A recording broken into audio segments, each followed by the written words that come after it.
Welcome to Knitting Daily, where yarn and fiber takes center stage. Join knitting expert Uni Zhang, crochet ace Kim Worker, spinning and weaving fiberista Liz Gibson, and favorite stitcher Shay Pendray. Get started with the world's most beautiful fibers and yarns. Meet trend-setting designers, improve or learn new skills, knit along with us, and make time for yarn every day.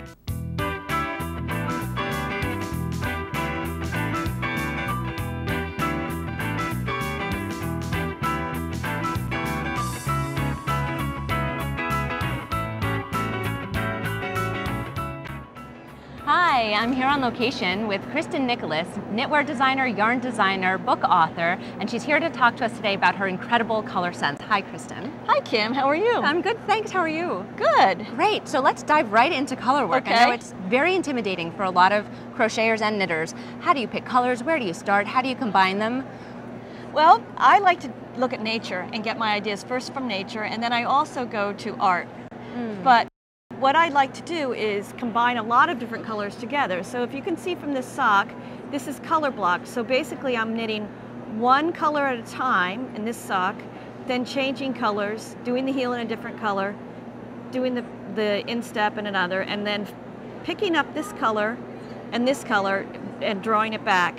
In this one, I've used a dark navy blue and a lighter green, and I'm bouncing these two colors off of it, but I've added a little fun by adding a magenta into it. This is a wider stripe. This is a corrugated rib, which is using two colors in a row. So this is getting a little bit harder, but I used a light chartreuse and a darker teal, so it gets these fun little stripes, but added a little bit of lupin and it carried these colors. The idea is to carry the colors so that your project comes out cohesive. Now, you can also do stripes and add things to them. This is a lighter pink and a darker magenta. So it's a much more subtle color difference. Totally subtle, yeah. And this is the same thing, but a little bit red and pink. What I've done to add interest to this is I've added an embroidery technique called French knots.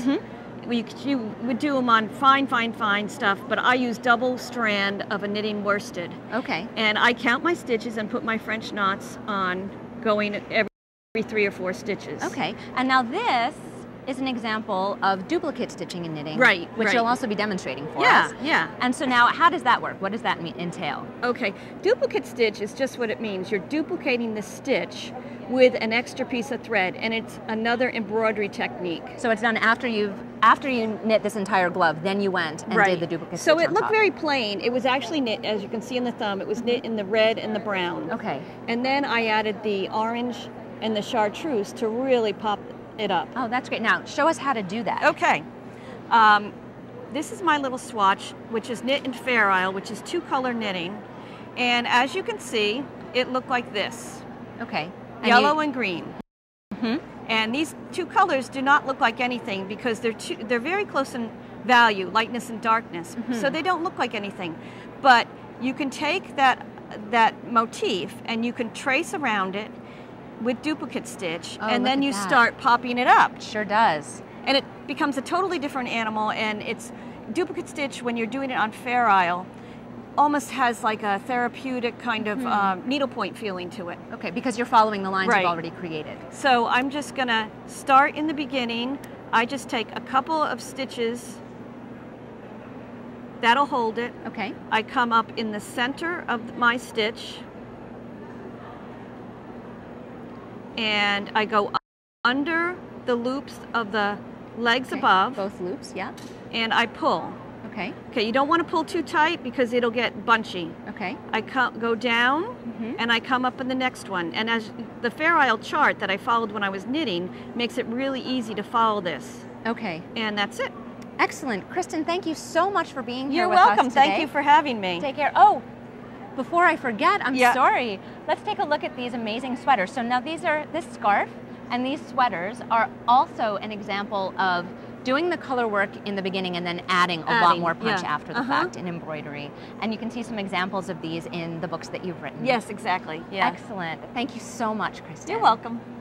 We'll be right back. Knitting Daily has been sponsored in part by yarnmarket.com, a global resource for over 600 yarns plus books, patterns, and other knitting supplies. yarnmarket.com. Knitting Daily. Make time for yarn every day. The projects and patterns from today's show, plus more ideas and projects, can be found on the web at knittingdailytv.com. This is show 203. Continue knitting daily every day by joining the online Knitting Daily community and receive a free newsletter 5 times a week, filled with step-by-step techniques, inspiring reader-contributed stories, and free patterns. It's about knitting all the time. knittingdaily.com.